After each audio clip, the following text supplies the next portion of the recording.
الحمد لله رب العالمين والصلاة والسلام على حبيبه محمد وآله وصحبه. أعوذ بالله من الشيطان الرجيم. بسم الله الرحمن الرحيم.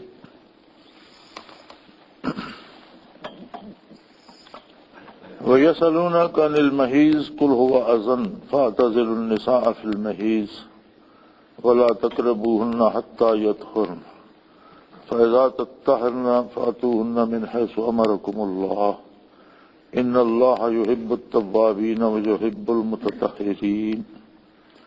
نساؤكم حرث لكم فأتوا حرثكم أنّ شئتم وقدموا لأنفسكم واتقوا الله واعلموا أنكم ملاقوه وبشر المؤمنين.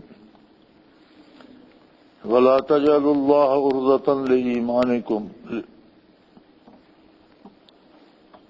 أن تبروا وتتقوا وتصلحوا بين الناس والله سميع عليم.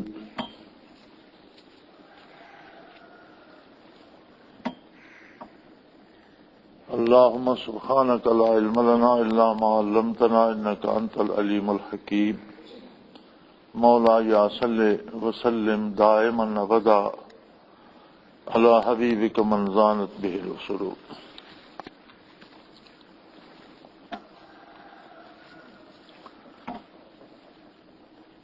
معاشرتی مسائل زیر بحث ہیں. قرآن حکیم نے زندگی کے کسی پہلو کو تشنا نہیں چھوڑا. معاشرتی مسائل میں نکاح سے خاندان کی بنیاد رکھی جاتی ہے اور ایک مرد اور ایک خاتون اللہ کے نام پر رسول اللہ صلی اللہ علیہ وسلم کی سنت کے مطابق یکجا ہوتے ہیں. ایک نیا تعلق ان کا بنتا ہے اور اس سے مراد محض شہوت رانی نہیں ہوتی. اس سے مراد اللہ کریم سے نیک اولاد کی طلب ہوتی ہے اور اگر اس نیت اور ارادے میں خلوص ہو تو یہ وجہ ثواب بن جاتا ہے. قرآن حکیم میں آگے آئے گا کہ نکاح کوئی وقتی معاہدہ نہیں ہوتا. فقہاء نے لکھا ہے کہ جو نکاح وقت کے اعتبار سے محدود ہو وہ منعقد ہی نہیں ہوتا. النکاح للموقت باطل. ایسا نکاح جس میں وقت کی تعیین ہو کہ 2 دن کے لیے نکاح ہے 4 دن کے لیے ہے وہ نکاح منعقد ہی نہیں ہوتا. نکاح کی شرط ہی یہ ہے کہ وہ عمر بسر کرنے کے لیے کیا جائے. یہ الگ بات ہے کہ بعد میں کوئی ایسے حالات پیدا ہو جائیں کہ میاں بیوی اکٹھے نہ رہ سکیں، لیکن بنیادی طور پر عمر گزارنے کے لیے کیا جائے. اور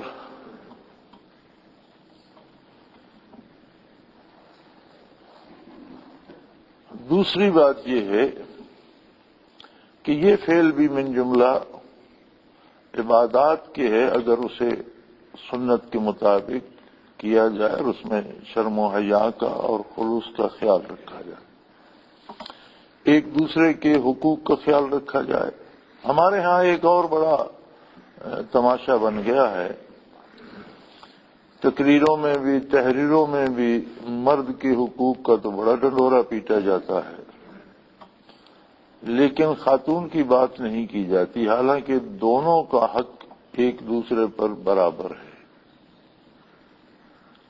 ہن لباس لکم وانتم لباس لہن. تمہارا لباس ہے تم ان کا لباس ہو. لباس ستر پوشی بھی کرتا ہے، زینت کا سبب بھی ہے اور گرم و سرد سے بھی بچاتا ہے. یعنی خاتون بھی ہر طرح سے مرد کی خبرگیری کرے اور مرد بھی ہر طرح سے خاتون کی خبر گیری کرے، اسے گرم و سرد سے بچائے، اس سے غلطی ہو جائے تو اس کا ڈنڈورا نہ پیٹے، اس کی ستر پوشی کرے، اور حتی الامکان زندگی کو چلانے کی کوشش کی جائے۔ طلاق اگرچہ جائز ہے، لیکن اس وقت جب کوئی صورت باہمی گزارے کی باقی نہ رہے، اختلافات اتنے شدید ہو جائیں،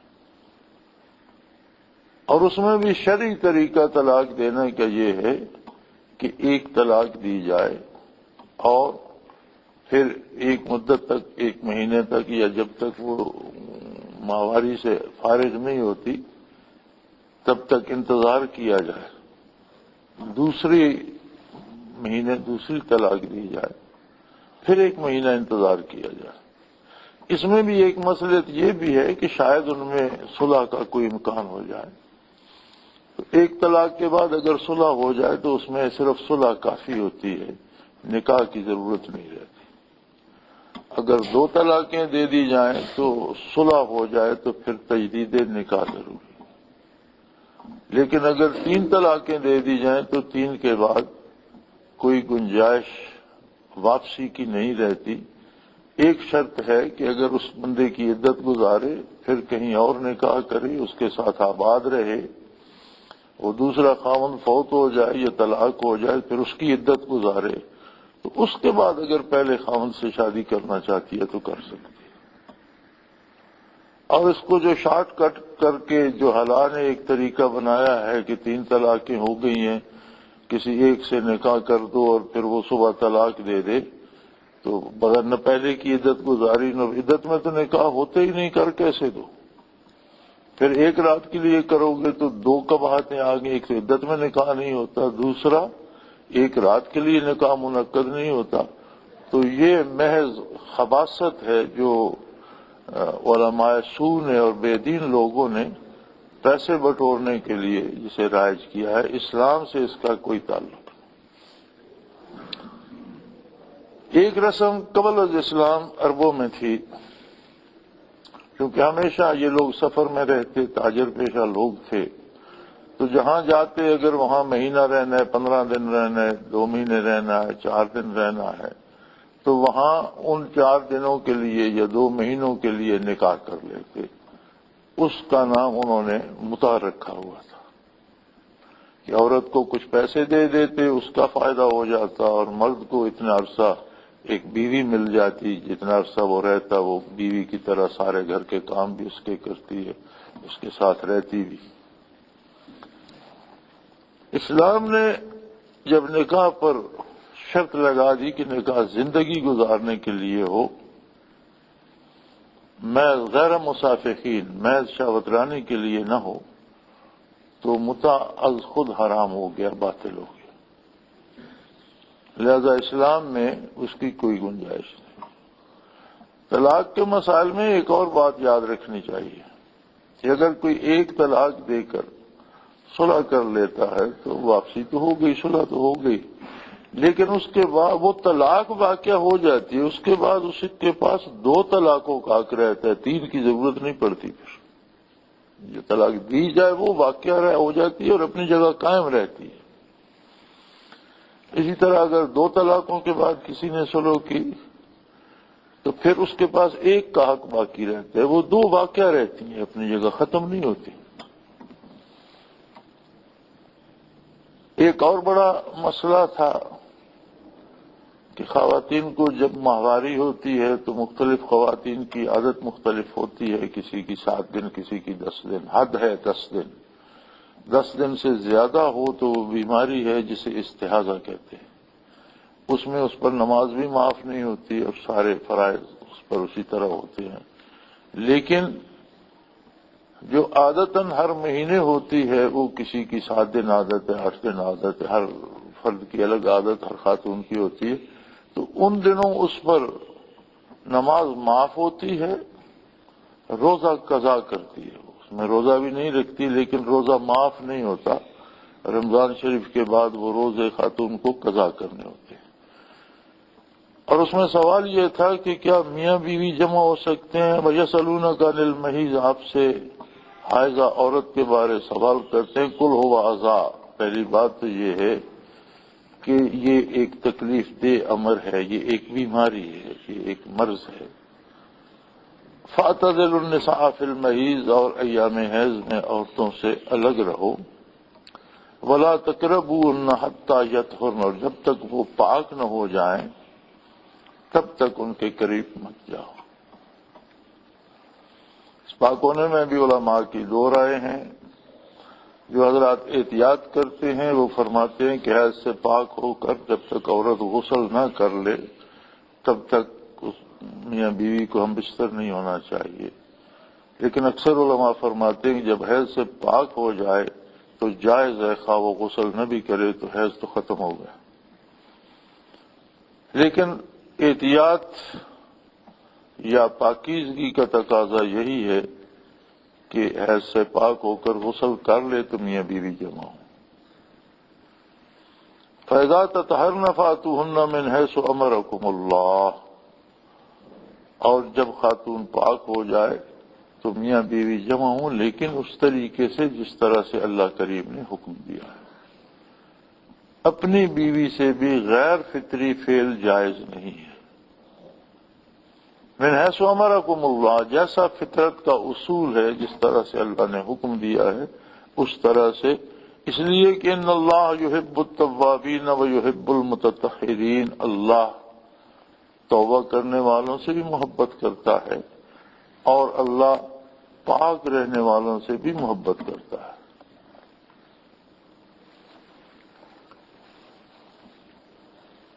متطہرین کی ایک وضاحت بڑی خوبصورت یہ بھی ہے کہ مسجد قباء کے بارے جب آیہ کریمہ نازل ہوئی تو اللہ کریم نے اہل قباء کو متطہرین قرار دیا اور فرمایا کہ اللہ ایسے لوگوں سے محبت کرتا ہے۔ نبی کریم صلی اللہ علیہ وسلم نے ان پر سوال کیا کہ تمہارا کون سا عمل ہے کہ اللہ نے تمہیں متطہرین میں شامل فرمایا ہے؟ تو عرض کی، یا رسول اللہ، ہم جب بھی رفع حاجت سے آتے ہیں تو پانی سے پاکیزگی ضرور حاصل کرتے ہیں۔ یوں تو استنجا مٹی کے ڈھیلے سے بھی ہو جاتا ہے، شرط یہ ہوتی ہے کہ کسی جگہ بدن پر غلاظت کا کوئی اثر نہ رہے، اچھی طرح صاف کر دیا جائے، غلاظت جسم پر باہر لگی نہ رہ جائے تو آدمی پاک ہو جاتا ہے، استنجا ہو جاتا ہے۔ لیکن اگر اس صفائی کے بعد پانی سے آب دست کر لیا جائے، استنجا کر لیا جائے تو زیادہ پاکیزگی ہوتی ہے۔ اور اہل قباء نے عرض کی، یا رسول اللہ، کہ ہم ہر بار پانی کے ساتھ ضرور طہارت کرتے ہیں۔ اللہ کریم نے انہیں متطہرین قرار دیا۔ تو میاں بیوی کے جمع ہونے کے فعل میں بھی اللہ کریم نے طہارت کو اور رجوع الی اللہ کو، دو باتوں کو لازمی قرار دیا۔ یہاں اگرچہ میاں بیوی کا ملنا ایک شرعی اور حلال فعل ہے، تو یہاں توبہ کی ضرورت کیوں پیش آ گئی؟ کہ بات تو ہو رہی ہے میاں بیوی کی، من حیث فاتوہن من حیث امرکم اللہ، جیسے اللہ نے حکم دیا ہے اس طرح سے ان سے مجامعت کرو، تو پھر ساتھ یہ کیوں فرما دیا ان اللہ یحب التوابین، اللہ توبہ کرنے والوں سے محبت کرتا ہے۔ یاد رکھیں، دنیا میں جتنے افعال انسان کرتا ہے، کھانا پینا، کمانا، خرچ کرنا، زندگی کے جتنے افعال ہیں، آدمی کسی کام میں بھی مشغول ہو تو غفلت تو آ جاتی ہے۔ جب ایک طرف پوری توجہ ہوتی ہے تو دوسری طرف کمی آ جاتی ہے، یاد الہی میں غفلت آ جاتی ہے۔ اور اسی لیے قرآن حکیم نے قلبی ذکر پر زور دیا ہے کہ قلب ذاکر ہو جائے، وجود ذاکر ہو جائے۔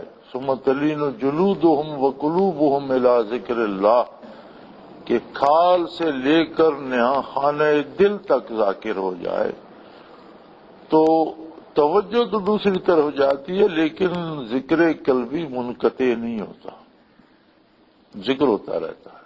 اگر نصیب ہو جائے، ذکر قلبی نصیب ہو جائے، وجود ذاکر ہو جائے، کھال ذاکر ہو جائے، ہڈیاں خون ذاکر ہو جائے، تو اگرچہ آدمی کی زیادہ توجہ دوسری طرف بھی، کام کی طرف بھی ہو، تو یہ ذکر جاری رہتا ہے، وہ غفلت نہیں آتی جو غیر ذاکر پہ آتی ہے۔ ان سب امور میں جنسی فعل ایک ایسا فعل ہے جو سب سے زیادہ توجہ کو سلب کر لیتا۔ فطرتاً اس فعل میں آدمی ایسا مشغول ہوتا ہے کہ اسے کچھ یاد نہیں رہتا۔ اس لیے فرمایا ان اللہ یحب التوابین، کہ وہ جو حلال کام میں مصروف ہونے سے غفلت آئی، جیسے فارغ ہو تو فوراً رجوع اللہ کرو، اللہ کو یاد کرو اور توبہ کرو کہ مجھ سے یہ چند لمحے جو غفلت میں یا اس طرف میری توجہ کم رہی۔ اسلام دراصل زندگی کے ہر فعل کو آخرت کی نظر سے دیکھتا ہے، زندگی کے ہر فعل کو بارگاہ الوہیت میں اس پہ کیا اجر مرتب ہوگا اس نظر سے دیکھتا ہے، زندگی کے ہر فعل کو محمد الرسول اللہ صلی اللہ علیہ وسلم کی سنت کے عکس میں دیکھتا ہے۔ تو ہر کام کے ساتھ رجوع اللہ اور طہارت وَيُحِبُّ الْمُتَطَّهِرِينَ، یعنی اس یہ مراد ہے کہ فوراً فارغ ہونے کے فوراً بعد طہارت حاصل کرے، غسل کر لے، یہ بہترین۔ کچھ مسائل ایسے بھی ہیں جو ان حالات میں پیش آتے ہیں، مثلا خاتون کا بچہ ہے تو کیا اسے دودھ پلائے گی یا نہیں، تو فارغ ہونے کے بعد طہارت کرنے کے بعد ہاتھ وغیرہ دھونے کے بعد دودھ پلا سکتی ہے۔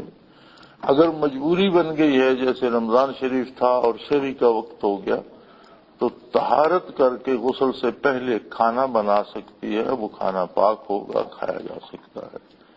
یہ چیزیں جو ہیں ان میں رعایت ہے، اور بہترین یہ ہے کہ مرد بھی عورت بھی جیسے فارغ ہوں تو غسل کر لیں۔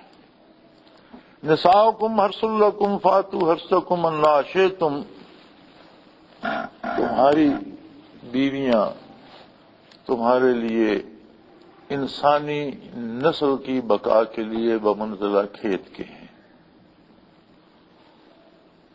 فاتوا حرثکم انا شئتم، تم جس طرح چاہو اپنے کھیت میں آؤ، لیکن کھیت سے مراد وہی ہوگی کہ ملو اسی طرح سے جس طرح سے بقائے نسل کی ضرورت ہے، اس کے علاوہ جائز نہیں ہوگا۔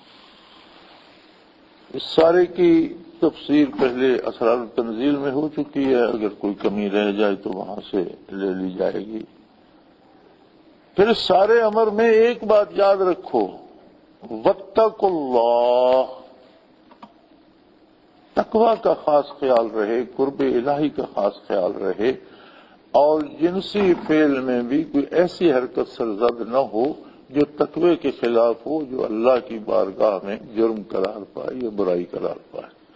وَاعْلَمُوا أَنَّكُمْ مُلَاقُوهُ، اور یہ بات یاد رکھو کہ بہرحال تمہیں اس کی بارگاہ میں حاضر ہونا ہے، اس سے نہیں بچ سکتے، ہر ایک کو اس کے حضور میں پیش ہونا ہے۔ تو اس فعل میں بھی اپنی اس حاضری کو ضرور یاد رکھو، وَبَشِّرِ الْمُؤْمِنِينَ، اور اے میرے حبیب صلی اللہ علیہ وسلم ایمان والوں کو آپ بشارت دیجئے کہ ان کا پیش ہونا ان کے لیے باعث صد مسرت ہوگا، باعث انبساط ہوگا، ان کا بارگاہ الوہیت میں حاضر ہونا ان کے لیے بڑی خوشی کا سبب ہوگا، وہ اپنے اللہ کو روبرو دیکھیں گے، دیدار باری سے سرفراز ہوں گے، انعامات الہی سے سرفراز ہوں گے۔ شرط یہ ہے کہ اپنا ایمان دنیا سے سلامت لے جائیں۔ وَلَا تَجْعَلُوا اللَّهَ عُرْضَةً لِأَيْمَانِكُمْ، اللہ کریم کے اسم کو، اللہ کی ذات کو دنیاوی امور کے لیے اپنی قسموں کے ذریعے کھیل مت بنا لو، ڈھال مت بنا لو کہ ہر بہانہ بنانے کے لیے تم اللہ کی قسم کھانے بیٹھ جاؤ۔ اللہ کی عظمت کو پیش نظر رکھو۔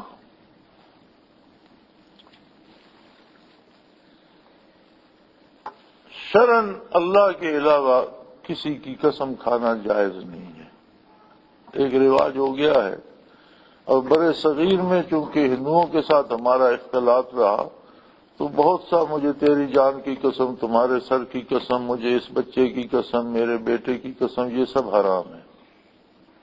شرعن ان کا کوئی جواز نہیں، صرف ایک قسم ہے کہ اللہ کی قسم دی جائے، اس لیے کہ جس کی قسم دی جاتی ہے وہ بطور گواہ پیش کیا جاتا ہے کہ جو کچھ میں کہہ رہا ہوں یہ سچ ہے، اور جس کی قسم دے رہا ہوں وہ اس سچ سے واقف ہے۔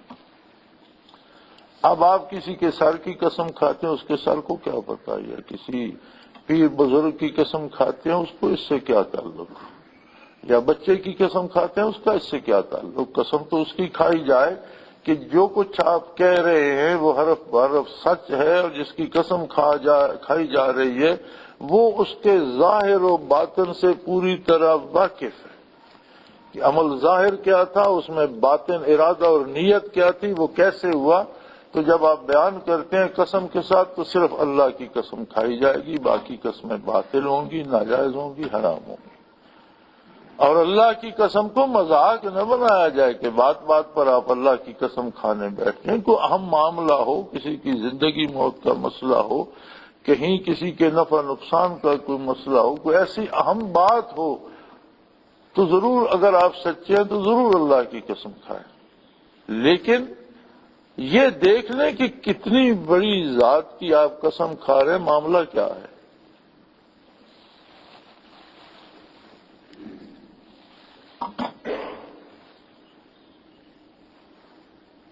ان تبروا وتتقوا وتصلحوا بین الناس، اللہ کریم کی رضا تو اس میں ہے کہ تم نیکی کا کام کرو، تقوی کا کام کرو، اور اللہ کے بندوں میں اصلاح کا کام کرو۔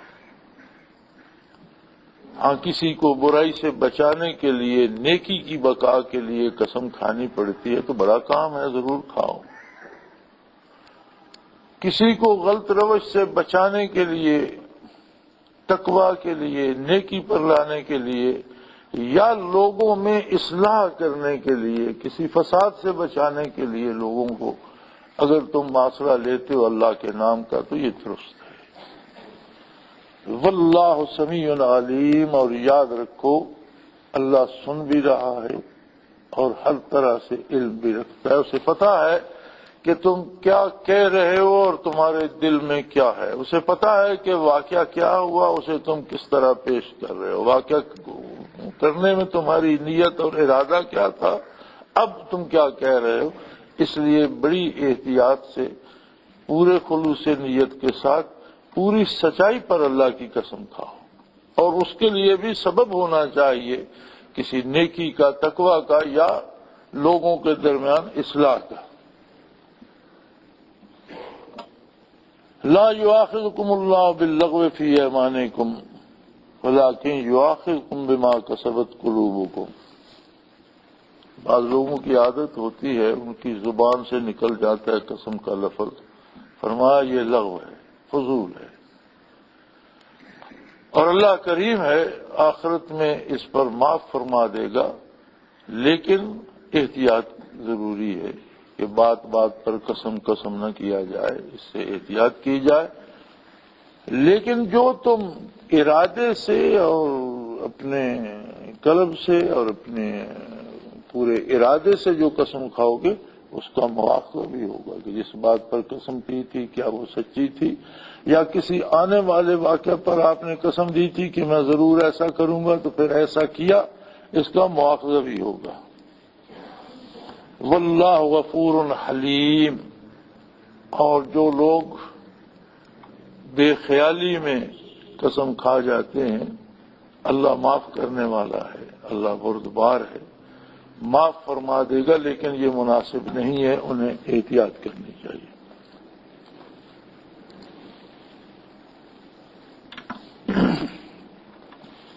للذین یؤلون من نسائہم تربص اربعۃ اشہر فإن فاؤوا فإن اللہ غفور رحیم۔ بعض لوگ خواتین سے ناراض ہو کر طلاق نہیں دیتے، لیکن اس بات کی سزا دے دیتے ہیں کہ میں تمہارے قریب نہیں جاؤں گا۔ اب تو خیر اس کی نوبت ہی نہیں آتی، بندے کھانا ٹھنڈا ہو جائے تو طلاق پہلے دیتے ہیں، اور ایک اور دو تین کی تو بات نہیں، جو دیتا ہے 7 طلاقیں دیتا ہے۔ ایسا کوئی تیزی کا زمانہ آ گیا ہے کہ بات بات پہ طلاق ہوتی ہے، اور پھر وہ ایک اٹھا کے پھر رہے ہوتے ہیں، منہ اٹھائے ایک کے پاس دوسرے کے پاس کہ میرا مطلب یہ نہیں تھا، میرا مقصد یہ نہیں تھا، میری مراد یہ نہیں تھی۔ تو فقہ میں ایسی کوئی گنجائش نہیں ہے کہ میری نیت یہ نہیں تھی، یہ مراد یہ نہیں تھی۔ طلاق کا مطلب طلاق ہے، اور اگر کوئی مذاق میں بھی طلاق دیتا ہے طلاق واقع ہو جائے گی، غصے میں دیتا ہے طلاق واقع ہو جائے گی۔ طلاق کا مطلب طلاق ہے۔ جیسے آپ کسی کو گولی مارتے ہیں تو گولی اسے پھاڑ ڈالے گی، یہ نہیں پوچھے گی کہ آپ کی نیت کیا ہے، آپ اسے صرف ڈرانا چاہتے ہیں یا اسے گولی سے پھاڑنا چاہتے ہیں، اب آپ کی نیت کیا ہے، یا غصے میں آپ نے چلا دی یا دھمکانے کے لیے چلا، گولی لگے گی اور وہ پھٹ جائے گا، وہ گولی معاف نہیں کرے گی۔ طلاق بھی اسی گولی کی طرح ہے، جب طلاق کوئی مذاق میں بھی کہے گا ہو جائے گی، بلکہ فقہا نے یہاں تک لکھا ہے کہ کسی کو گرا کر اس کی گردن پہ کوئی چھری رکھ دے اور زبردستی طلاق دے کہ دے دو طلاق، اور جان کے خوف سے طلاق دے دے، اس طلاق لینے والے کو ظلم کا گناہ ہوگا، لیکن طلاق واقع ہو جائے گی۔ بعض لوگوں کی بیویاں ان سے طاقتور ہوتی ہیں، گرا کر سینے پہ بیٹھ جاتی ہیں کہ طلاق دو، اور وہ دے دیتے ہیں، تو لینے والے کو ظلمن لینے کا گناہ ہوگا، لیکن اس نے اگر جان کے خوف سے طلاق دی طلاق واقع ہوگی، جھوٹی ڈرانے کے لیے طلاق دی طلاق واقع ہوگی، مذاق میں طلاق دی طلاق واقع ہوگی۔ طلاق کا مطلب طلاق ہے، یہ نہیں پوچھا جاتا کہ اس کی نیت میں نیت کا تو اللہ مالک ہے، وہ تو آخرت میں فیصلہ ہوگا۔ بظاہر جب منہ سے لفظ طلاق نکلا طلاق واقع ہوگا۔ اور یہ میں اس لیے ذرا اس کی زیادہ میں نے تشریح کر دی کہ آج کل لوگ بات بات پر طلاق دیتے ہیں، اور پھر مجھے بھی بڑے ٹیلی فون آتے، وہ جی غلطی سے میں نے دے دی تھی تو ہوا تو کچھ نہیں۔ میں نے کہا کچھ نہیں ہوا، صرف بیوی تم سے الگ ہوگی اور کچھ نہیں ہوا۔ اور کیا ہونا تھا؟ وہ جی اس کے لیے کوئی گنجائش نکالے۔ میں نے یہ اسلام میں تو گنجائش ہے نہیں، ہم نے گھر سے تو بنانی نہیں، تو کوئی ملتا ہے حلال کرنے والا تو پیسے شیسے دے کر کرا لو، دنیا میں منہ غالا کرتے رہو، آخرت میں تو عذاب میں گرفتار ہوگی، اللہ کریم تو سزا دیں گے۔ اولاد جو ہوگی وہ مجبور النسب ہوگی، اور جتنی مجامت کرو گے وہ سارا زنا شمار ہوگا، طلاق ہوگی۔ لیکن لوگوں کو دینے میں بھی جلدی ہوتی ہے، اور بڑا جلدی افسوس بھی لگ جاتا ہے۔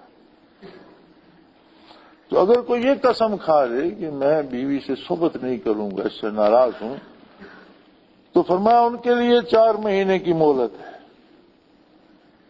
اگر 4 مہینے کے اندر وہ قسم توڑ کر عورت سے رجوع کر لیں، فَإِنْ فَاءُوا فَإِنَّ اللَّهَ غَفُورٌ رَحِيمٌ، اگر وہ رجوع کر لے تو اللہ معاف کرنے والا ہے، رحم فرمانے والا ہے، درست ہو جائے گا۔ بِنَظَمُ الطَّلَاقَ فَإِنَّ اللَّهَ سَمِيعٌ عَلِيمٌ، اور اگر ان کا ارادہ بالکل ہی چھوڑ دینے کا ہے تو 4 مہینے گزر کے طلاق ہو جائے گا۔ اگر 4 مہینے اس نے قسم کھا لی، ویسے نہیں کہ کوئی ایک تجارت کے لیے گیا سال واپس نہیں آیا، ملازمت پر گیا سال واپس نہیں آیا۔ ایک یہ بھی مخمصہ ہے لوگوں میں کہ وہ 6 مہینے جی وہ بیوی سے ملا نہیں، طلاق ہو گئی۔ اب ایک آدمی کام سے گیا سال بعد لوٹا تو نہیں مل سکا، یہ طلاق نہیں ہوگی۔ ایسی صورت میں کہ کوئی شخص یہ قسم کھا لے کہ میں تیرے نزدیک نہیں جاؤں گا اور میں تیرے ساتھ میاں بیوی والا رشتہ نہیں رکھوں گا، ایسی صورت میں اگر 4 مہینے کے اندر وہ رجوع کر لیتا ہے اور اپنی بات سے واپس آ جاتا ہے تو نکاح برقرار رہے گا، اور اگر 4 مہینے مجامت نہیں کرتا اور اپنی بات پڑا رہتا ہے تو 4 مہینے بعد طلاق ہو جائے گی۔ والمطلقات یتربصن بانفسہن 3 قروء، اور جسے طلاق ہوتی ہے اسے 3 حیض تک اپنے وجود کو اپنے آپ کو روک کر رکھنا ہوگا، اس کی یہ عدت ہے۔ اور طلاق کے بعد عدت کے دوران کسی سے نکاح کے بارے گفتگو کرنا بھی جائز نہیں ہے، حرام ہے۔ جب تک عدت پوری نہ ہو جائے کوئی اسے نکاح کی دعوت دے یا وہ کسی سے نکاح کرنے کی گفتگو کرے تو وہ بھی حرام ہے، چہ جائے کہ حلالے کے لیے نکاح عدت میں کیا جائے۔ نکاح کے بارے بات کرنا بھی جائز نہیں ہے، وہ اپنے آپ کو روک کر رکھے 3 حیض تک۔ ولا یحل لهن یکتمن ما خلق اللہ فی ارحامہن ان کن یؤمن باللہ والیوم الآخر، اور اگر عورت کو طلاق بھی ہو جائے اور اسے حمل ہو چکا ہے تو اسے وہ حمل نہ گرانا چاہیے نہ چھپانا چاہیے، کیونکہ وہ اللہ کی مخلوق ہے۔ اگر اس کی ناراضگی میاں کے ساتھ ہے تو اس ناراضگی کی وجہ سے وہ یہ بات چھپا لے اور حمل کو ضائع کرا دے تو یہ قتل شمار ہوگا، یہ جائز نہیں ہے۔ اسے ظاہر کرنا چاہیے۔ ان کے لیے یہ حلال نہیں ہے کہ وہ چھپائیں اس بات کو جو اللہ نے پیدا کر دیا ان کے رحم میں، اگر ان کا ایمان اللہ کے ساتھ اور آخرت پر ایمان ہے تو وہ اس بات کو ظاہر کرے، پھر عدت بچے کی ولادت پہ چلی جائے گی۔ اگر حمل ہو گیا اور طلاق ہو گئی، ایک یہ جو کہا جاتا ہے کہ دوران حمل طلاق نہیں ہوتی، ایسی بات نہیں ہے۔ حاملہ عورت کو بھی طلاق ہو جاتی ہے، اس کی عدت پھر 3 مہینے یا 4 مہینے نہیں رہتی، اس کی عدت سیدھی سیدھی ولادت تک ہوتی ہے۔ بچہ پیدا ہو گیا، عدت ختم ہو گئی، خواہ پہلے کی حاملہ تھی اور دوسرے دن یا ہفتے بعد بچہ پیدا ہو گیا، عدت ختم ہو گئی، خواہ قریبی عمل تھا اور وہ 9ویں مہینے جا کر بچہ پیدا ہوا، تو جب بچہ پیدا ہوگا تب عدت ختم ہوگی، تب وہ نکاح ثانی کی بات کر سکتی ہے، دوران عدت نہیں کر سکتی۔ اور جو کچھ اگر عمل ہو گیا ہے تو ان کا اگر اللہ پر ایمان اور آخرت پر تو وہ چھپائیں بھی نہیں۔ وَبَعُولَتُهُنَّ أَحَقُّ بِرَدِّهِنَّ فِي ذَلِكَ إِنْ أَرَادُوا إِصْلَاحًا، اور اگر اصلاح چاہتی ہیں اور گنجائش ہے کہ 1 طلاق ہوئی ہے یا 2 طلاقیں ہوئی ہیں، تو پھر وہی جس خاوند کا بچہ ہے وہ زیادہ مستحق ہے کہ اس کے ساتھ وہ سلوک کر لے۔ معاشرتی طور پر معاشرے میں رہنے کے لیے، ماحول میں، برادریوں میں، خاندانوں میں پھوٹ نہ ڈالنے کے لیے اگر پھر وہ صلح کر لے تو بہتر راستہ یہ ہے، لیکن یہ ان کی مرضی پر ہے۔ ان ارادوا اصلاحا، اگر وہ اصلاح چاہتے ہیں تو اللہ کریم ان کی خطائیں معاف فرمائے گا اور ان پر اس بات پہ راضی ہوگا کہ انہوں نے اصلاح کا عمل کیا۔ وَلَهُنَّ مِثْلُ الَّذِي عَلَيْهِنَّ بِالْمَعْرُوفِ، اور عورتوں کے بھی ایسے ہی حقوق ہیں جیسے مردوں کے۔ عورتوں پر بھی اسی طرح حق ہے جس طرح عورت کا حق مرد پر ہے۔ وَلِلرِّجَالِ عَلَيْهِنَّ درجہ، ہاں یہ الگ بات ہے کہ مرد کو 1 درجہ فضیلت حاصل ہے کہ وہ خاندان کا سربراہ ہوتا ہے۔ یہ سربراہی کا جو درجہ اللہ نے اسے دیا، یہ مرد کو 1 گنا فضیلت ہے خاتون پر۔ اس کے علاوہ کھانا پینا، لباس پہننا، جینا مرنا جیسے مرد کی خاتون پر حقوق ہیں، ویسے ہی خاتون کے حق مرد پر بھی ہیں۔ ہاں، سربراہی کا حق اللہ نے مردوں کو دیا اور یہ اس کا احسان ہے، اس نے مردوں کو 1 درجہ فضیلت دی ہے۔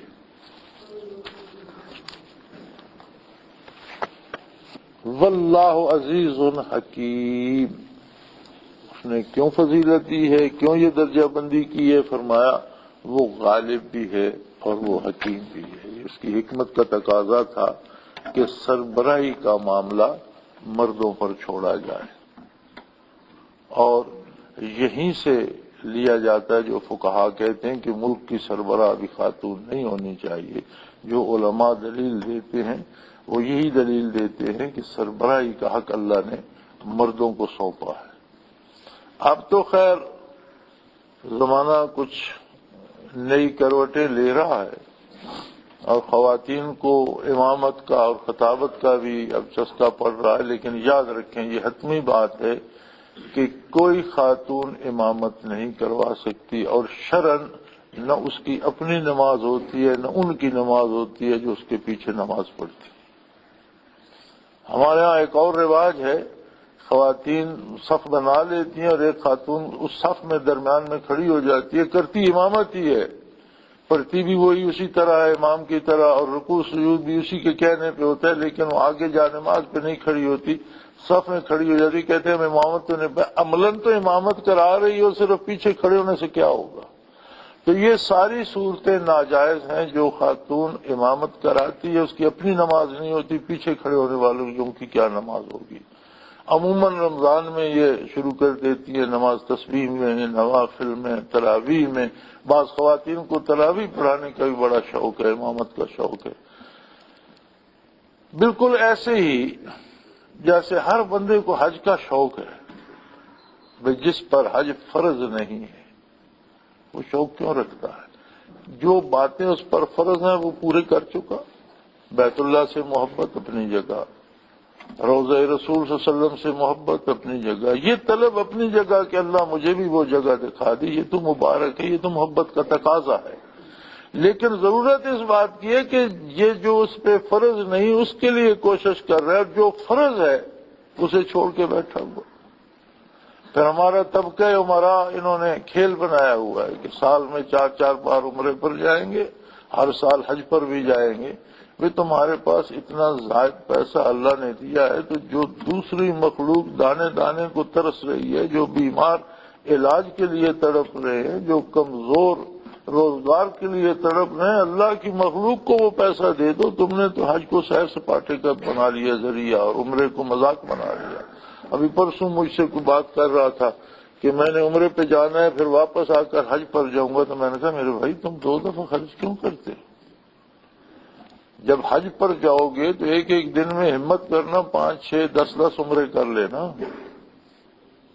لیکن یہ اتنا جو فضول ایک دفعہ عمرے کے لیے خرچ کرو گے پھر حج کے لیے کرو گے، تو یہ جو زائد پیسہ ہے یہ اس سے زیادہ کسی اچھی جگہ یہاں لگا دو، کسی غریب مسکین کو دے دو، کسی بیمار پر لگا دو، کسی جاں بلب مریض کی کوئی مدد کر دو، کسی اور جگہ لگا دو۔ تمہیں پیسہ ہی خرچ کرنا ہے تو اور بڑے اچھی جگہ ہیں جہاں اللہ کریم کی رضامندی حاصل ہوتی ہے، اور جب حج پر جانے کا ارادہ ہے تو وہاں عمرہ بھی کر لینا۔ لیکن شاید لوگوں کو اللہ کی رضا سے زیادہ، اللہ ہمیں معاف کرے، ہمیں اپنی شہرت کا زیادہ احساس ہوگا۔ میں خود بڑی دفعہ عمرے پر گیا، ہر سال جاتا تھا، لیکن میرے جانے کا سبب تھا کہ مغربی دنیا سے احباب وہاں جمع ہو جاتے تھے، ان کے ذکر اذکار اور اپنی اس ڈیوٹی کے لیے جاتا تھا، ساتھ عمرہ بھی مل جاتا تھا۔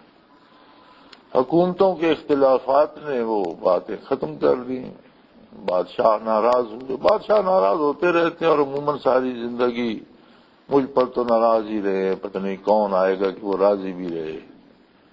ہم سے بگڑتا تو نہ حکومتوں کا کچھ نہیں، ہم بگاڑنا چاہتے بھی نہیں، اور بگاڑ سے فائدہ بھی کوئی نہیں، لیکن بات سچی کرنے سے خفا ہو جاتے ہیں۔ بات تو کرنا پڑتی ہے سچی، جب ممبر رسول پہ بیٹھے ہیں، باوضو ہیں، مسجد میں بیٹھے ہیں، سامنے قرآن مجید اللہ کا کلام کھلا ہوا پڑا ہے، پھر کون ایسا ہوگا جو یہاں بھی جھوٹ بولے؟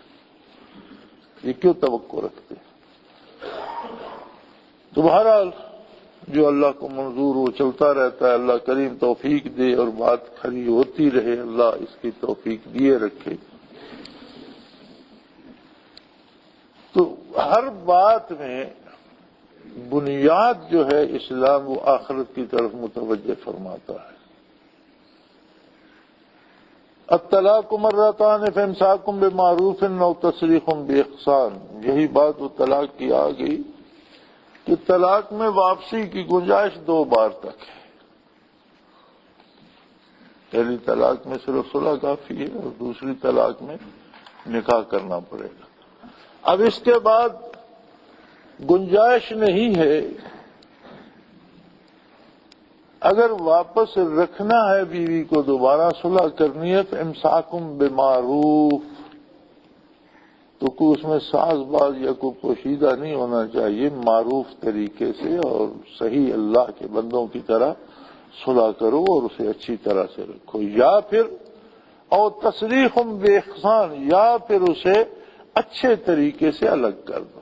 اگر طلاق دے کر الگ بھی ہونا ہے تو اس میں فساد بنانے کی ضرورت نہیں ہے، تم نے اگر اسے کچھ چیزیں دے دی ہیں، کچھ زیور بنوا دیے ہیں، کچھ پیسے اس کے نام پہ جمع کرا دیے ہیں، تو کوئی بات نہیں، جتنی رعایت کر سکتے ہو اگر سارے اسی کو چھوڑ دو تو اچھی بات ہے، اس سے اختلاف نہیں بڑھے گا، وہ خاندانوں میں دشمنی نہیں بنے گی، احسان کرو اس پہ۔ وَلَا يَحِلُّ لَكُمْ أَن تَأْخُذُوا مِمَّا آتَيْتُمُوهُنَّ شَيْئًا إِلَّا أَن يَخَافَا أَلَّا يُقِيمَا حُدُودَ اللَّهِ، اور اگر تم نے انہیں مال و دولت دے ہی دیا ہے تو وہ حلال نہیں ہے تم پر کہ اسے چھینو، طلاق دے دیے تو سب کچھ واپس کر دو۔ ہاں ایک سبب اس کا ہے، اگر یہ ڈر ہو کہ میں نے اسے اتنی دولت دے دی ہے کہ یہ ساری اس کے پاس رہے گی تو یہ تو دین سے بھی جائے گی، بگڑ جائے گی، بدکار ہو جائے گی، عیاش ہو جائے گی، تو پھر ایک حصہ واپس لے سکتے ہیں۔ لیکن پھر بھی ایسا نہ ہو کہ تم ایک برائی کی بنیاد رکھو، اچھے اور معروف طریقے سے۔ ہاں اگر یہ ہو کہ وہ حدود الہی قائم نہیں رکھ سکے گی تو فلا جناح علیہما فی مفتدت بہ، تو پھر دونوں کو کوئی گناہ نہیں ہے کہ عورت بھی کچھ حصہ مال کا دے کر گلو خلاصی کرا لے اور مرد بھی ایک معقول حصہ واپس لے لے جس میں اس کے بگاڑ کا اندیشہ نہ ہو، تو دونوں کو گناہ نہیں ہے۔ تلک حدود اللہ، یہ اللہ کی حدود ہیں، اللہ کی مقرر کی ہوئی حدیں ہیں، فلا تعتدوها، سو اللہ کی حدود سے تجاوز نہ کرو۔ ومن یتعد حدود اللہ فاولئک هم الظالمون، اور جو اللہ کی حدود سے متجاوز ہوگا، تجاوز کرے گا، اس کا شمار ظالموں میں ہوگا، زیادتی کرنے والوں میں ہوگا۔ فإن طلقها، اگر طلاق دے ہی دی، 3 طلاقیں ہو گئی، الگ کر دی، فلا تحل له من بعد حتى تنكح زوجا غيرها، پھر وہ اس پر حلال نہیں ہوگی یہاں تک کہ وہ اس کی عدت گزارے، پھر دوسرے مرد سے نکاح کرے۔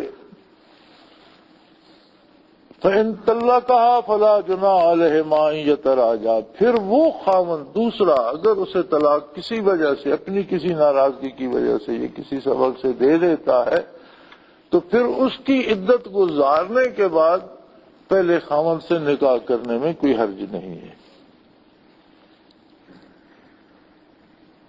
اگر ہاں اس میں بھی یہ قید لگا دی کہ پھر بھی یہ سوچ لیں ان یقیم حدود اللہ، کہ اگر پہلے خاوند سے اس ساری افتاد کے بعد نکاح کر رہی ہے تو پہلے ایک دفعہ وہ اس نکاح کو توڑ چکے ہیں، پھر بھی اچھی طرح سے دیکھ لیں، اگر قائم نہ رکھ سکنے کا اندیشہ ہو تو نہ کریں، اور اگر کریں تو پھر اللہ کی حدود کو قائم رکھنے کی پوری کوشش کریں۔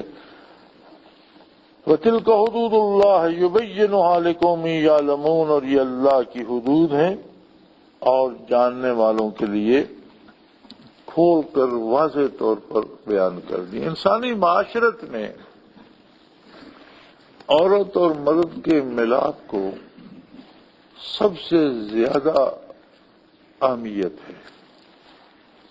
یہی چیز اگر اچھے طریقے سے ہو تو مختلف خاندانوں کو باہم شیر و شکر کر دیتی ہے، اور یہی طریق ناجائز یا ناروا طریقے سے ہو تو خاندانوں میں قتل و غارت گری شروع ہو جاتی ہے اور انسانوں میں دشمنیاں پیدا ہو جاتی ہیں۔ اسی میں اگر اللہ کا نام ہو تو انسانی معاشرہ پھلتا پھولتا ہے اور اچھے اور شریف انسان پیدا ہوتے ہیں، اور یہی تعلق اگر بغیر اللہ کے نام کے ہو تو اولاد مجہول النسب ہوتی ہے اور اچھے انسان نہیں بنتے بلکہ جانور پیدا ہوتے ہیں جو بعد میں والدین کی عزت بھی نہیں کرتے۔ اب آپ مغرب کے معاشرے کو دیکھ لیں، یوں تو وہاں مادر پدر آزادی ہے لیکن نسلیں تباہ ہو گئی، کوئی کسی کا کچھ نہیں لگتا، کوئی خاندانی جو تعلق تھا، جو محبتیں تھیں، جو احترام تھے، جو ادب تھے، وہ جاتے رہے۔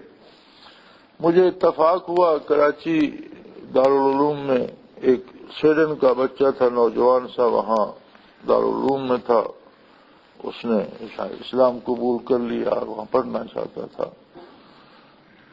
تو اس سے ملنے کا اتفاق ہوا تو میں نے اس سے پوچھ لیا کہ تمہارے والدین کہاں ہیں؟ تو کہنے لگا میں نہیں جانتا کہ جس دن میں بالغ ہوا انہوں نے مجھے دھکے دے کر گھر سے نکال دیا. اس کے الفاظ تھے they just cooked me out. کیونکہ مغرب میں یہ ہے کہ جب بچہ پیدا ہوتا ہے تو حکومت اس کا وظیفہ لگا دیتی ہے جب تک بالغ نہیں ہے. جب بالغ ہوتا ہے تو وظیفہ ختم ہو جائے. اس نے کہا جس دن وظیفہ ختم ہوا انہوں نے مجھے لات مار کر گھر سے باہر پھینک دیا. اس کے بعد نہ میں انہیں جانتا ہوں نہ وہ مجھے وہ کہاں ہے میں کہاں ہوں، نہ ان کو پتہ ہے نہ مجھے پتہ. یہ مغرب کی آزادی کا یہ ثمر ہے.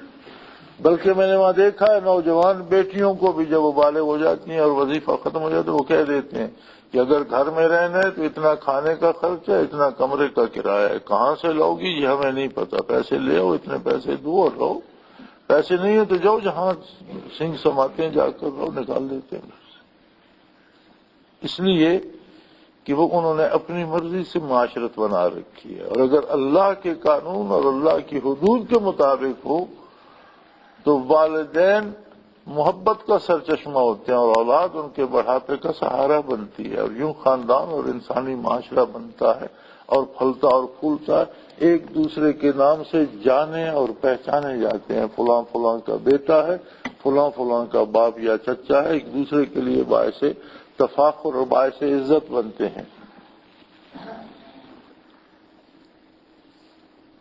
تو اگر 3 طلاقیں نہیں دی اور رجوع بھی کرنا ہے تو فرمایا ان یتراجع ان ظنا ان یقیم حدود اللہ، کہ پھر خوب اچھی طرح سوچ لیں کہ اللہ کی حدود کو قائم رکھ سکیں گے تب. وَتِلْكَ حُدُودُ اللَّهِ يُبَيِّنُهَا لِقَوْمٍ يَعْلَمُونَ. وَإِذَا طَلَقْتُمُ النِّسَاءَ فَبَلَغْنَ أَجَلَهُنَّ فَأَمْسِكُوهُنَّ بِمَعْرُوفٍ أَوْ سَرِّحُوهُنَّ بِمَعْرُوفٍ وَلَا تُمْسِكُوهُنَّ ضِرَارًا لِتَعْتَدُوا وَمَن يَفْعَلْ ذَلِكَ فَقَدْ ظَلَمَ نَفْسَهُ وَلَا تَتَّخِذُوا آيَاتِ اللَّهِ هُزُوًا وَاذْكُرُوا نِعْمَةَ اللَّهِ عَلَيْكُمْ وَمَا أَنزَلَ عَلَيْكُم مِّنَ الْكِتَابِ وَالْحِكْمَةِ يَعِظُكُم بِهِ وَاتَّقُوا اللَّهَ وَاعْلَمُوا أَنَّ اللَّهَ بِكُلِّ شَيْءٍ عَلِيمٌ. جب کسی عورت کو خاتون کو طلاق دے دیتے ہو تو ایک بات ہے کہ گزارا نہیں ہو سکا، اختلافات بڑھ گئے. اب آپ نے وہ معاہدہ جو اللہ کے نام تھا اسے توڑنے کا عہد کر لیا اور اسے توڑ رہے ہیں، توڑ دیا، تو وہ بات تو ختم ہو گئی جس پر آپ کا جھگڑا تھا. اب اس کے ساتھ دشمنی پیدا نہ کرو کہ میں نے اسے طلاق دے دیا، اب جتنا ہو سکے میں اسے رسوا کروں یا میں اسے ایذا پہنچاؤں. فرمایا اگر طلاق ہی دے دیے تو رجوع کی گنجائش ہے، تو رجوع کرنا ہے تو معروف طریقے سے، اچھے طریقے سے، عزت و احترام سے کرو، یا پھر انہیں قاعدے کے مطابق الگ کر دو، عزت اور احترام کے ساتھ. جو کچھ دے چکے ہو وہ اسے لے جانے دو اور اس کا عزت و احترام بحال رکھو. اس پر ناجائز الزامات نہ لگاؤ، اسے پریشان کرنے کی کوشش نہ کرو. اور طلاق کو معلق نہ رکھو، میں تمہیں طلاق دے دوں گا گھر سے نکال دو اور پھر دو نہیں، کہ پھنسی تو رہے، اس کا میں خرچہ بھی نہیں دوں گا، اسے گھر بھی نہیں گھسنے دوں گا. فرمایا وَلَا تُمْسِكُوهُنَّ ضِرَارًا لِتَعْتَدُوا، کسی کو ایذا دینے کے لیے اس پر زیادتی مت کرو اور اسے نکاح میں پھنسائے مت رکھو. وَمَن يَفْعَلْ ذَلِكَ فَقَدْ ظَلَمَ نَفْسَهُ، جو اس طرح سے کرے گا وہ اپنے آپ پر ظلم کر رہا ہے. کل اسے اللہ کے حضور پیش ہونا ہے اور اس ساری بات کی جواب دہی ہوگی. اور یہ اللہ کے نام پر حلال ہوئی تھی اور اللہ کی آیات کو مذاق مت بناؤ. فَلَا تَتَّخِذُوا آيَاتِ اللَّهِ هُزُوًا، اللہ کی آیات کا مذاق مت بناؤ اور یاد کرو اللہ کے انعامات جو اس نے تم پر کیے. تمہاری کیا حیثیت تھی، اس نے تم پر کتاب نازل فرمائی. تم کیا شے تھے، اس نے تمہاری طرف اپنا اولو العزم رسول اور اپنا عالی شان رسول اور خاتم الرسل اور امام الانبیاء مبعوث فرمایا، جس نے حکمت کے موتی پرو دیے، زندگی کے سارے رازوں کو، موت اور ما بعد الموت، جنت و دوزخ تک کی باتیں تمہیں ذہن نشین کرا دی. اللہ اپنی کتاب اور اپنے حبیب کے ارشادات سے تمہیں نصیحت فرماتا ہے. واتقوا اللہ، اللہ کی عظمت کو ہمیشہ دھیان میں رکھو. وَاعْلَمُوا أَنَّ اللَّهَ بِكُلِّ شَيْءٍ عَلِيمٌ، اور یہ بات یاد رکھو کہ اللہ ہر چیز سے واقف ہے. وآخر دعوانا الحمد للہ رب العالمین.